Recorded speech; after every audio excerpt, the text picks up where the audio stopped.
So with that, I'd like to welcome Hive Technologies and Kashawn Coleman. All right. Good morning, everybody.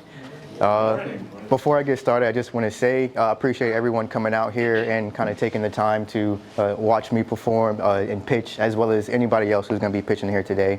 This will be my first pitch, just in general, period, as well as for 1 million cups. So bear with, thank you.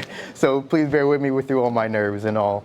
With that being said, my name is Kashawn Coleman. I'm founder of Hive Technologies, and what we do is we provide sustainable solutions to modern infrastructure problems. With that being said, how many people here own or have an EV, electric vehicle? No, nobody, okay, that's wild. How many people, if they had the resources, they would go out and get an EV? Okay, that's a little bit better. Well, usually the main reason I hear people have that why they don't buy an EV is range anxiety. With that being said,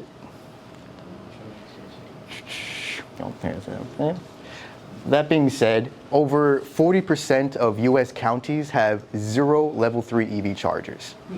Now, as you guys kind of just demonstrated, people want to go electric, but the infrastructure, it just can't keep up. And especially in rural and underserved areas.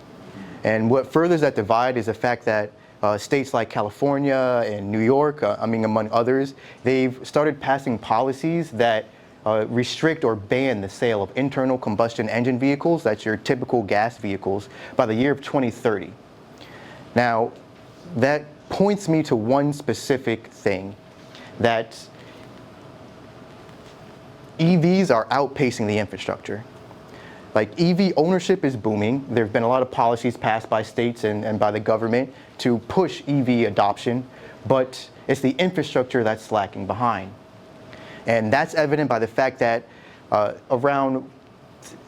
EVs outpace infrastructure, they outnumber them 49-1 in the US. Now, that's a huge problem, like I said before, especially because the US is pushing EV adoption. But I've come up with a solution for that, and that's the Hive Power Station. Now, the Hive Power Station is the world's first off-grid EV charging and convenience station.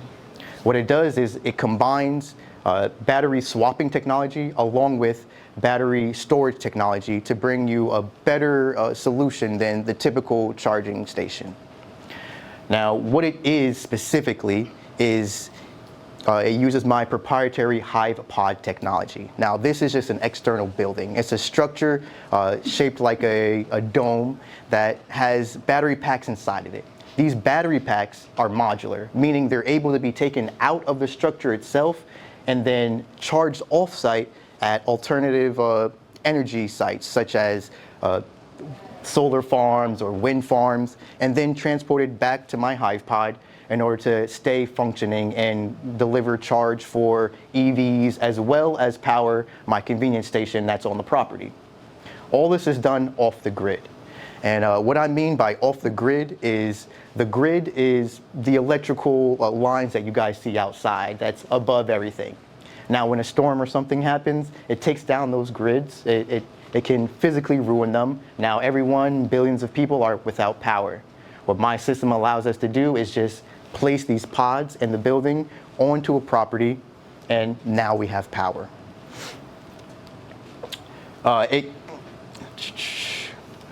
Apologies. So the main concern a lot of people have is why now? Why is now the perfect time for it? Well, right now, EV demand is growing 3 times faster than that of chargers. It costs around upwards of $1 to $2 million just to install a charger, like a single standalone charger, and they haven't even touched the infrastructure yet. Now, what my solution would do is it costs under $1 million. It costs around $930,000 in order to provide the power station that's fully stocked up, and it allows us to charge instantly within 6 to 9 months. That's the deployment range. Now, also a main reason why I want to push for this right now is that there's major backing by states and the government and, federal but with states like Texas alone receiving over $407 million just to help fund their EV infrastructure. Now that tells me that people are really pushing for it. Like, this is a problem that they have, and this is a solution that people are willing to back with a lot of money. Now, like I've mentioned before, the total bill cost specifically is around $927,000, and my timeline to deploy is going to take around 6 to 9 months. Now, you guys are probably wondering how I got to this number. It's very specific. I used data for the foot traffic in the pilot area that I'm going to be pursuing, which is Round Rock, Texas. And I've been able to use the dimensions of my specific convenience store that I'm going to be pursuing, and I combined it or compared it with current data that they have right now in order to see what my sales would be in the future. And for the future, the sales we estimate at a minimum to be around $1 million every single station that we output. This is the minimum low base scale. Now, it can rise up to around 1.6, and it does this through multiple streams of revenue. Now, our revenue streams is just the same as like a typical Wawa that you guys may see out in the open. We provide fresh handmade food, fresh drinks, we provide regular convenience items. There's advertising on the property, as well as we affiliates with like a company such as Coca-Cola, Lay's chips, so they'll all have their chance. Now, what we're doing is we're not providing a separate or reinventing the wheel. What we're doing is we're just integrating different parts of technology that's already key in here. Now, right now, when it comes to where I'm at and the traction that I have, it's just me by myself. I've been creating the software, I've been creating the firmware for the smart BMS system. I've been creating the actual hardcore structure, the external structure. Everything was created by me, and I've used extensive research. I've partnered with different types of UCF professors in battery science in order to come to this conclusion that this system will be safer than any other system that is out there storing battery energy as well as discharging the battery energy. Now, what I'm looking for here today specifically is just guidance as well as networking, possible opportunities for myself to kind of get out there and visibility out there into the world mainly. I've done a lot of, like I said before, extensive research into this topic, into this specific technology. My past is I used to be a 94 Fox, which is in the military, which is works on small electronic equipment. Now, that past allowed me to hone, battery sciences, as well as it helped my skills in leadership as well as systems planning, which allowed me to develop the processes when it comes to the resupply processes and the behind-the-scene paperwork to get to the process, the point that I'm at right now. I know you guys probably have a lot of questions about this specific technology and as well as just the business itself, so I will now open up the floor to anybody. Great stuff. Do you have any of these in existence right now? Do you have any prototypes or stuff up? I do not. That's the point that I'm at right now, is I'm trying to push for a physical prototype, a MVP. So that is a really extensive and expensive process since this technology is being built from the ground up. It doesn't exist.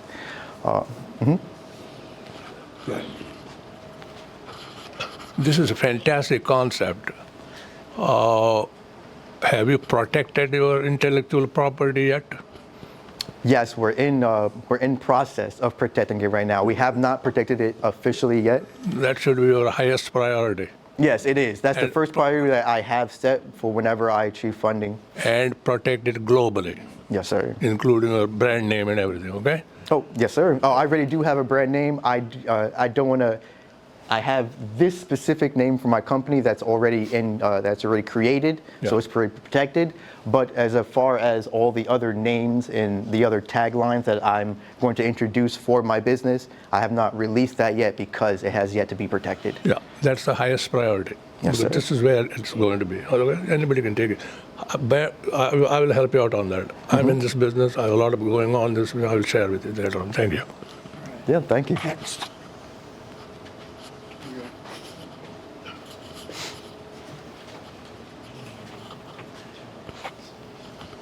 Thanks, Jim. Tell me a little bit more about your business model, because you're talking about the technology and the solar and the EV charging, but then you also brought up a convenience store. So those are two completely different business models. So what's the priority in there? And tell me what your MVP will consist of. Oh, yes, sir. I appreciate it. It's a very important question. So my main focus is battery storage and distribution. So our main core technology is the proprietary Hive Pod itself, which is just the building that houses the battery packs. That's our main focus, is the distribution. You had it in the picture, right? Oh, I believe so. Yes. So our main focus is the Hive Pod technology, which is that dome that you see there. That's the external building that houses the pods. Now, I know you see the little grid lines on there. That's supposed to represent solar panels onto the pod itself. It's to help supplement the cooling that goes inside of the external structure, but that is our main concern, is that specific pod. That pod has the capabilities to bypass different verticals. I can use that specific pod to power buildings, to power the chargers, to power structures, to power almost anything that the typical grid could also power. But the reason why we have the convenience station is just a way for us to generate multiple streams of revenue in order to push the business to where it needs to be and be able to enter the different type of verticals that we need to enter, like residential or industrial. Okay, so it's very interesting, right? But I know something like this is already happening in Japan. They do this already, right? But they do it with scooters, right? Where they do transformative swappable batteries in scooters. Yes. So they do that, right? So they use the similar concept with the Hive, right? So they have these Hives that are self-charging and they're solar charging the batteries, and then somebody can come in and replace it, get their batteries replaced, right?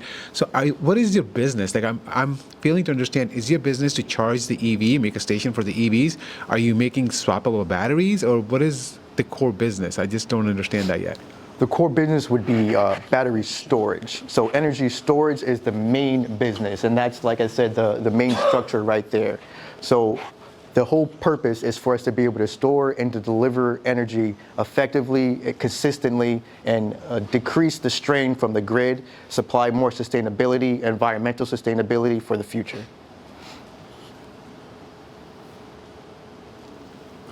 I'm just not getting it. So this much power requirements, I mean, how can that many solar panels generate 200 EVs a day worth of energy? Yes, sir.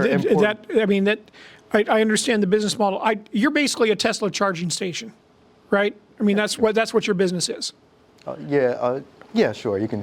I mean, it's in its most simplest form. Yes. Okay, and so, but how in the world can that many solar panels handle the requirements of a Tesla charging station for, 3 superchargers? Yes. Is it equivalent of superchargers? They would be the equivalent of a supercharger, yes, but the charger itself is going to be from a different company. The capabilities of each individual pod is around 800 kilowatt hours of power. So altogether, there's 4 of those pods on the property. They're about the size of a small shed, a small household shed. So with 4 of those on the property, it's going to account to over about 3.2 gigawatt hours of energy to produce, to be able to charge not only the vehicles that you see, but power the station. 1 pod will be able to power 2 chargers. So with 3 pods, we have 6 chargers on the property. Dude, that's fantastic what you're doing there. So how many kilowatt hours does a Tesla going from 2% to 80% take? The exact number, I'm not going to lie, I cannot remember off the top of my head, but I do know that the main capabilities of my Hive power station, we're able to sustain around 1 to 200 EVs per day. And that's just a testament of the swapping technology. We will swap batteries within each individual pod every 12 to 24 hours. And this is it may seem extensive up front, but it's akin to the same amount of resupply that a typical gas station does. A gas station with their underground tanks, they resupply every 24 to 48 hours. But it's done so much behind the scenes that no one notices. So you're taking the batteries from a shed, bringing them out to the charging station and swapping them that way? Yes, sir. Okay. Just to kind of build on that, that you're going to have to build an infrastructure for that process. Yes, that's already accounted to in all of the price. Each individual pod costs around $111,000. And so altogether, we will be building 5 pods in total. 4 pods will be on on the property, and then 1 pod will be at the alternative energy source, and then that will be charging. That would be the charger pod, and then these are just the distribution pods. All pods are made exactly the same with the capabilities of storing and distributing power. Now, on the back end is the program, the software that I'm developing currently right now. The software is what will allow those pods to be able to charge, to discharge, and to safely monitor and store all the battery cells. I guess what I was referring to was the same way those trucks are coming to the gas station and filling up their... Yes, sir. That's a whole network in itself. Yes, sir. For one store, that's, it's not that we have enough place doing it. But you have to build out the whole infrastructure, and that cost of building out that infrastructure and logistics has to be taken into your whole model. Yes, sir. But the important thing about my specific model, it'll utilize gig workers. So because I only need 1 to 2 truck drivers every single day to swap those battery cells, I will utilize gig working. It's all done on the back end through my app that I'm also in current development of. All of it goes directed through the app as a funnel system. So once the job will be posted on the app, and then it's up to the truckers, whoever is in the area, they will apply for that job, and then they'll have an online video which they'll watch. They'll get qualified for. Then they go in and they just apply for the job, go in, accept the route, and they go and drive and transport or swap these said batteries. Now, the genius about my system is the battery packs in themselves do not have to be serviced every day. They have to be serviced around once every 6 years, but for safety purposes, we service them every 6 months. So that will be done by professionals, battery safety professionals. So your MVP then is I'll answer simply that. mobile pods. No, the pod in itself is not mobile. It's the battery units inside of it that's No, mobile. The pods will stay there. I'm suggesting. Oh, I'm okay. suggesting. Oh, sorry about that. that should be your MVP. Okay, because what you're proposing here is not just a heavy lift; it's a super heavy lift. Okay, because you've got. You had a partnership list. You stated on your slide before that you have one, and curated partner list. Mm-hmm. So does that partner list include 7-Eleven, Wawa, ExxonMobil or whatever, right? Locations that these are organizations that already have tens of thousands of these convenience store type, gas station type, electrical, service station type places. Mm-hmm. They're looking deeply and heavily for ways to increase their brands and to address other markets. Okay. They're experts at that. You don't need to be an expert at that. okay? So partner with them for that aspect of it. What you're doing is I'm assuming these are solid state batteries? No, they're actually 21700 lithium-ion batteries. Okay.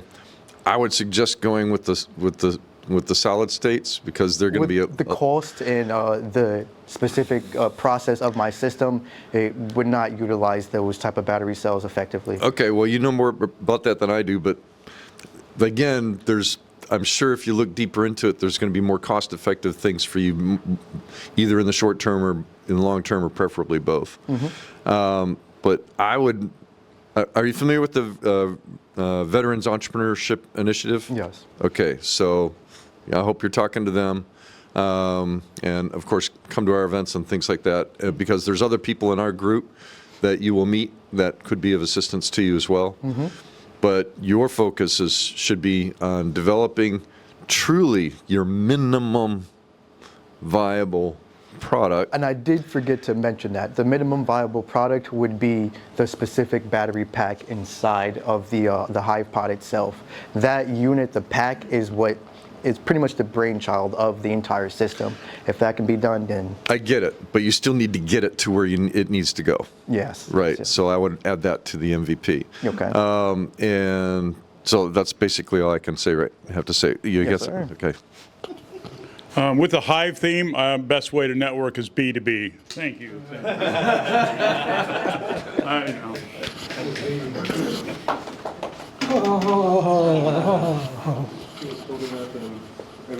Right.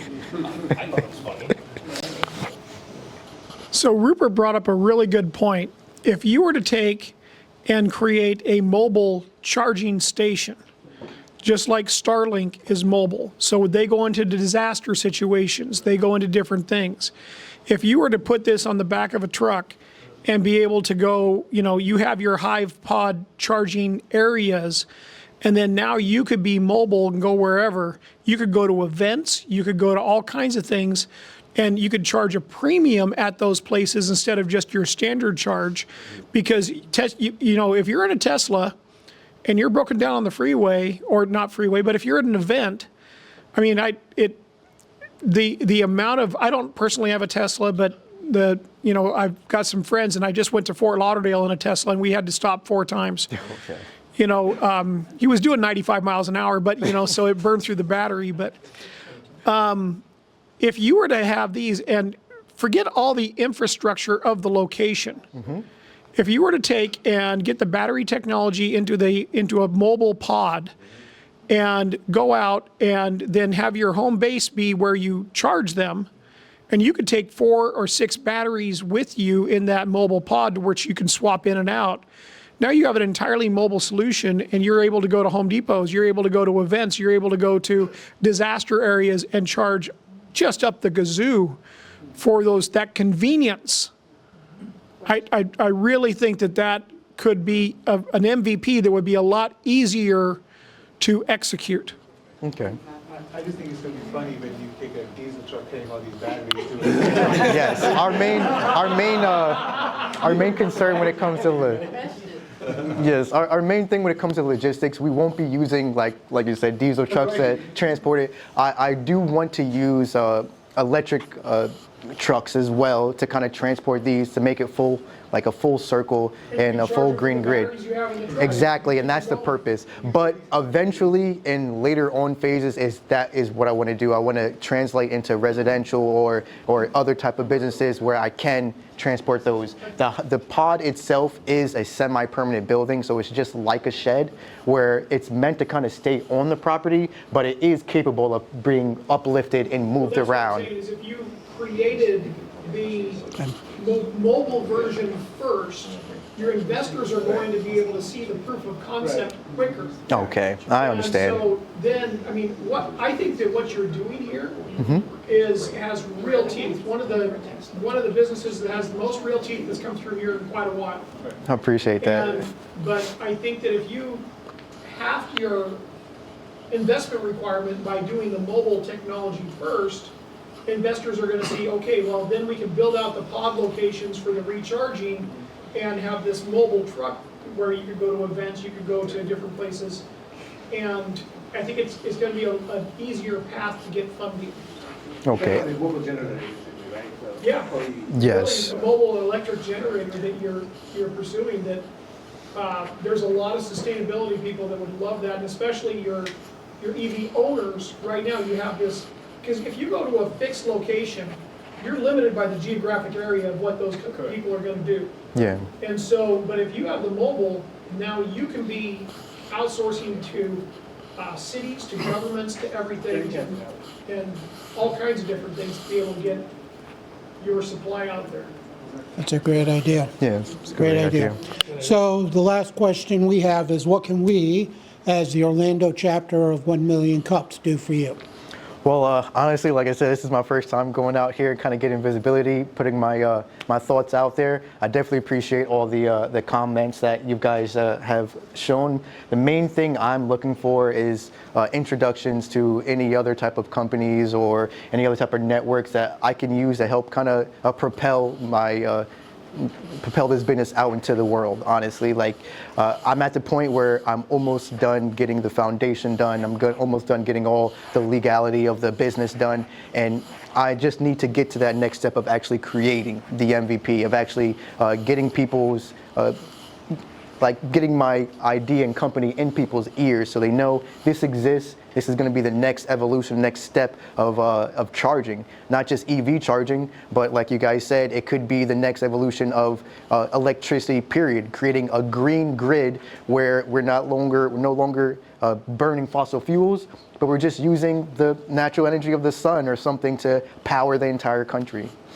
Yep, great stuff. Appreciate it. You're welcome, thank you. Great job for a first-time presentation. May I say something? Yes. So, we're taping this. It's going on YouTube. So now you can access it anytime you want. And I suggest you spend a couple hours reviewing it. Dozen or so times. Do you want to do that? Writing down You all don't the have to. questions, writing down all the things. I'll go back to what I And was following up on every single one of these things until you can put. What you need to do is one slide and 1 minute elevator pitch, period. That will tell the whole world what you're up to. Thank you.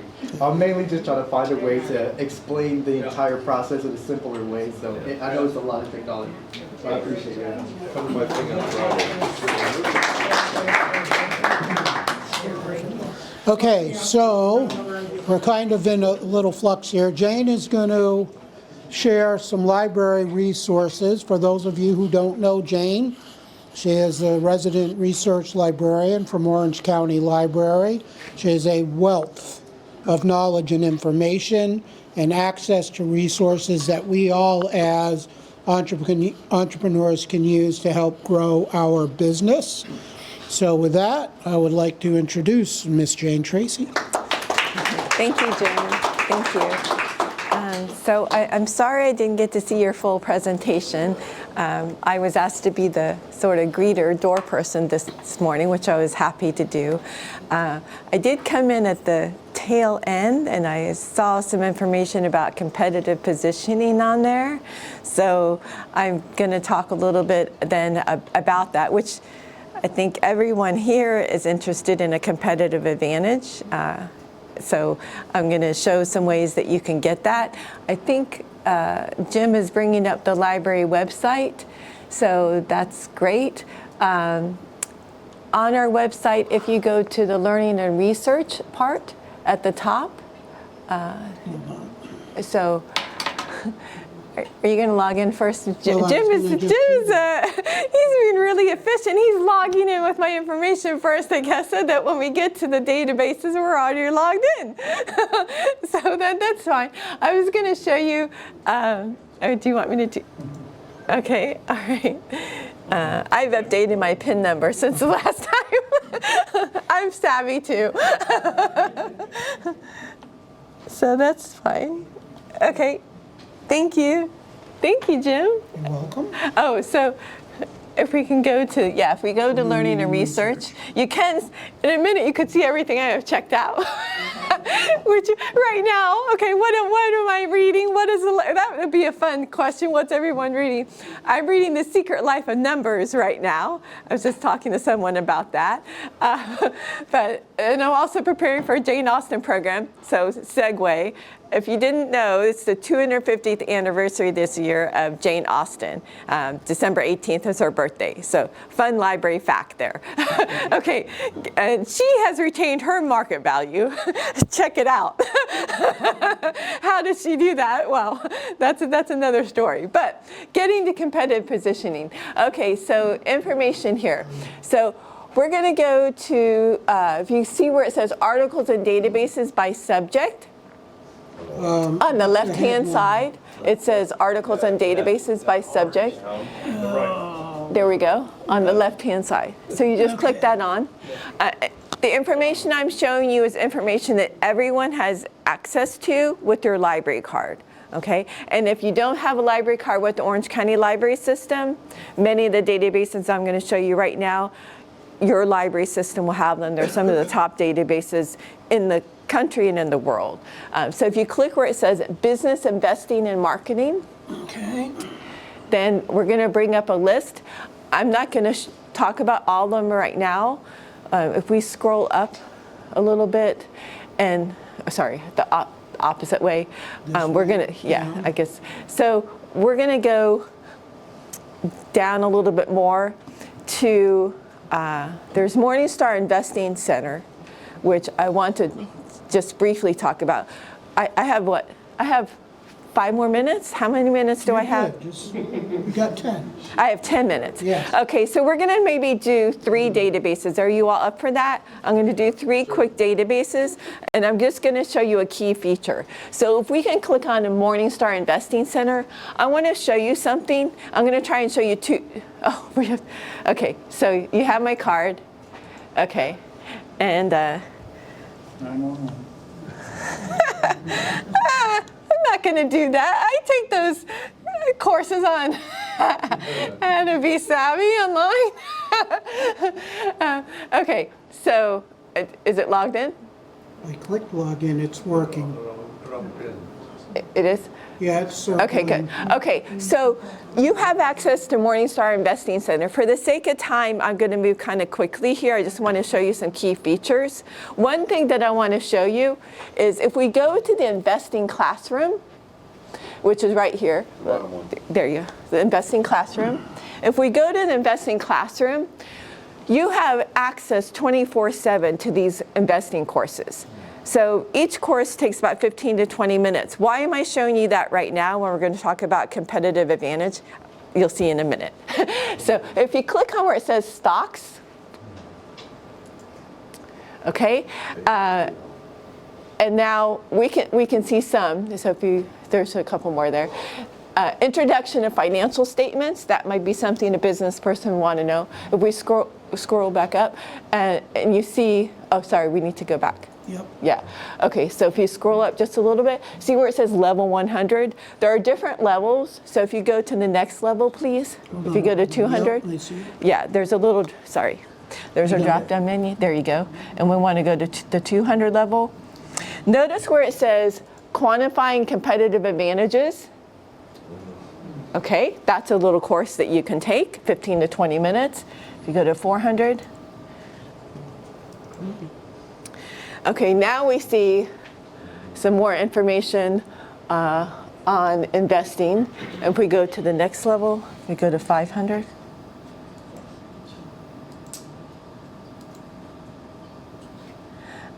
We have more information. Now, if we go back, sorry, let's go to the 300. If you take some of these courses, you'll learn more about economic moats, about what gives a company an advantage, about management, about income statements, balance sheets. And each of these courses are only like 15 to 20 minutes, and you get a certificate. They're written by some of the best technical writers out there. Morningstar started as a home-based company in Chicago. Joe Mansudo, you can Google him, you learn more about him. And now it's in 28 countries throughout the world. And there were already companies out there who had total market on investment competition. Value Line was started in the 1930s. So these are really good. It would be worth your time to take a look at them, kind of refresher. It can be helpful to look at your company as an investor would look at your company. It's kind of a change of hats there, but it can be helpful to do that. Okay, so the other thing I wanted to do, I still have time, yes, is if you go to where it says stocks, sorry, stocks. Yeah. So we're going to quickly just look up a company because I want to show you. Let's look up if you enter LMT, we're going to quickly look up a company that's a company everyone knows because it's here, but you also know it because it's a huge company, it's a successful company. Okay, so we have Lockheed Martin. If you click on Lockheed Martin. And now I want to show you, this is kind of what we're getting at. You have access to analyst reports. So if you say, well, what if I could get for free access to an analyst report that's their job is to analyze this company in this industry. So if we scroll up a little bit. Okay, so this person is an equity analyst with Morningstar. His job is to analyze companies in this industry. And you get full access. If you click on Show Full Access, you get full access to a report. Why would I want to do this? Did you click on the report? No. Sorry. We're looking at So go ahead and click on where it says Show Full Analysis. Notice the date. Did you all see that? Published June 23rd, 2025. So we're looking at current information. And if we scroll through this, you're going to learn all about competitive positioning, moats, what's happening. Here we have business strategy and outlook. So if you'll we have to kind of hurry a little bit. Yep. But this is bulls say, bears say, company outlook by analyst. We can continue to scroll if you'll continue. So note, we just passed, they're talking about competitive edges, economic profits, branding, positioning, all the things. It could be a company in your industry or it could be another company, but this is a way of looking at a company and analyzing a company. And so if we continue to scroll, economic moats. Did you all see that? Are you all connecting? I'm seeing people looking at this. I'm not sure if you're understanding sort of the purpose of what we're doing. I want to make sure you get the purpose. So, and now we'll learn more about how they're approaching something that's, it might be a change in competition, it might be government, it might be business to business. There can be different ways, but how are they going to approach it? How's the management going to approach it? How are they pivoting? So when we talk about the innovation pivot, you can see how companies are doing that when you look at these kind of reports. If we scroll up, here we're talking about switching costs. So this is Lockheed Martin. People talk about switching costs all the time with their phone, with all different things. So this would be something that you would want to take a look at. Let's go ahead. And as we scroll down, they're also going to talk about quantitative information. Here we go. I just said that. Our fair value estimate, so per share. So they're going to they're going to give you qualitative information as well as quantitative. Does everyone understand why something like this would be important? Yeah. Okay, so we're going to switch. Do we have to have time for one more database? So we're going to look at another database. We just did a company analyst report, and the next one that we're going to look at is an industry analyst report. Okay. in Morningstar. We're going to close Morningstar right there. Yep. We're going to go to Standard & Poor's. If we scroll down, we're going to go to Standard & Poor's Net Advantage. This you will find international companies. You'll also find information. What if you wanted to know who is investing in a certain company? I want to know who their investors are. We're going to do Lockheed Martin again because we could do anything, but Let's do Lockheed Martin. Okay, so LMT, or you can put in Lockheed Martin either way. Yeah, we might need to type it out for them. Okay, it came up. Okay, so some things to show you here. And how many? I have what, 3 minutes? Yep, 4. I have 4. Okay, this is a challenge. All right, notice how it said I mentioned investors, current and pending investors. If I wanted to know who's working with them, this would be a good way to find out, right? Okay, notice their business description. That's very helpful. If we scroll down a little bit, if I wanted to know about their key professionals, who's on their board, who are their leaders, what conferences are they going to, what's coming up right now, who are their pending investors. So this would be the type of information that I might want to know. I might want to go to the conference that they're going to. I might want to meet with some of these people. If we go back up a little bit, notice on the left-hand side, it has people, professionals, board members, committees, compensation. It also has information on those financials. And notice it has peer analysis, quick comps. If I wanted to know who their competitors are, that's how I could easily find out. Now, if we go to there's a lot of information here I don't have time to show you, but hopefully you're impressed at this point. If we go back up, notice where it says industry surveys. So if we go back up to the top where that key tab is, where it says industry surveys. Oh, yeah. Okay. Yes. So we're going to look quickly at an industry survey, and there's a drop-down menu. I could pick any industry, and whatever your company you have, there's an industry. You might say, oh no, mine is completely novel and new, and well, there's an industry, trust me. And so you could click on, like if we clicked on, we can click on anyone, just if we can just click one on and click search. You have access to the industry report, and this will give you how to analyze a company in that industry. It'll tell you who the leaders are. It will give you information. If we click this on, click on one of the reports. Yes. We're going to open up the report and just show you the table of contents. Notice how it says CFRA. This is a research company that Standard & Poor's pays to do independent research. When we looked at Morningstar, again, they paid someone to do independent research. Would it be beneficial to you to have that independent research at no cost with your library card? Yeah! So you have, as you can see right here, industry snapshots, financial metrics, key industry drivers, industry trends, how the industry operates. That last one, that comparative company analysis, that's a chart showing quantitative information. So you have each one of these. Some of them, like this one's 43 pages, some might be 80 pages. They're current, they're coming out all the time, and you have full access to them. I think I've taken all of my time, but I hope you found this beneficial and why you would want to use this. Yes, Murray. Thank you. Thank you. First of all, thank you very much. This is usually very helpful. Good.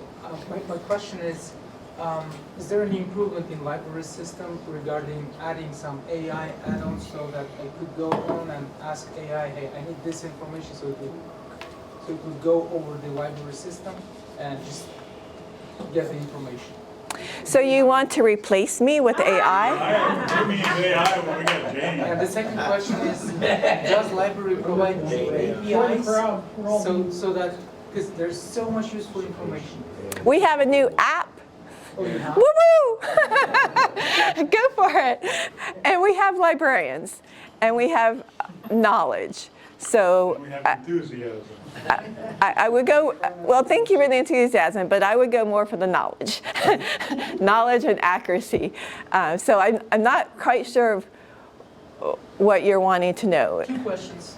You asked about AI, and the second one, is there an improvement in a library system to provide some technical resources like APIs for software developers so that they would develop some products on top of the resources which library provides?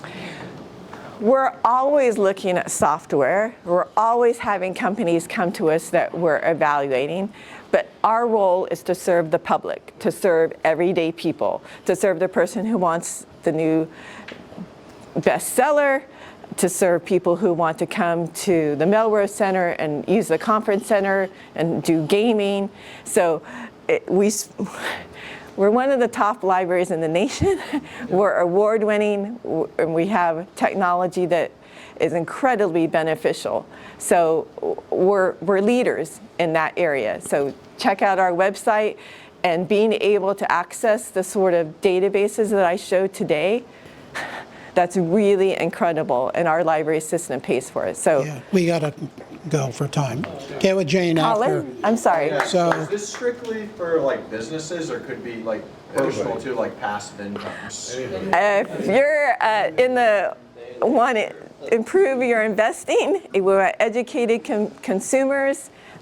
It's for business and it's for investors, and that's why we offer it. And these are the top. Personal use, like passive income. You have a You Personal. can use it for, yeah, Yeah, yeah, which doesn't cost anything. right. So the thing to know, why Jane knows so much about Morningstar, is check out her portfolio. No, I just finished the personal investing classes that I taught using Morningstar. So I'm a librarian, I'm a public servant. You guys make all the money. You're that's entrepreneurs. okay. You can still invest. You can still put money away. No one said you can't. So anyway, get with Jane after, and she is fantastic. She really is at being able to help. And the fact that a library card, last time I looked, it's still free, right? Yes. Guys, this is the greatest resource for not only us in this room trying to build a business, but for anybody that you want to know information. To get access to these databases, Morningstar is over $1,000 a year, right? He just made a really good point. If you don't have a card, if you don't live in the Orange County Library System, we've had people all over the world who get cards with us. It's a $125 annual fee for a card, and you have access to all the databases. If you're not in Orange County, Is that a good deal? okay? So $125 to get access to things that we all need help with, databases for marketing and whatever you need. $125 if you're outside of Orange County. So our sponsors, as the Tech Hub where we're at, OMG Labs, UCF, Future Funders, and Donut Central provides us donuts, and Peter with Salai Coffee provides us the coffee. We have Kirkendall Insurance, Rupert with Orlandopreneur, Driven Digital with Tim back there. Stoic Dan helps with our online resources, John Swanson right here, and then myself with Eliphat Agency and Legal Shield for business. So we meet here every Wednesday morning at 36 West Pine, and the same thing all across the country in every time zone at 9 o'clock. There's over 100 chapters that meet at 9 o'clock in their time zone. So if you have friends or people that you know outside of the area, tell them to look for 1 Million Cups. It's a great resource, and it's a great way to come in and help build and grow your business. If you're on the organizing committee, raise your hand. If you have any questions or anything, come see one of us. We'll be able to help you. If you want to go out and connect with someone, go to a local coffee shop. If you like the coffee here, Peter just recently signed a deal with Foxtail Coffee. They are selling Salai coffee. So what we do here works. We really help. The group I mentioned in the beginning about talking with the International Trade Office, and thank you for reminding me of that again. He was so impressed with what they did. He's actually arranged an introduction, and he's already done it, through the Consulate General of the Colombian Consulate here in Florida to help them get on, because they meet all the criteria that they want for what they're doing. So the resources are here, guys. Just a matter of doing what you need to do to get there. So why do you come? You want to attend, apply so that you can learn to present, prepare your presentation and then share the information. And why do you do that? Number one, marketing and brand recognition, which is exposure. You get practice and feedback. Did you learn anything today? Absolutely.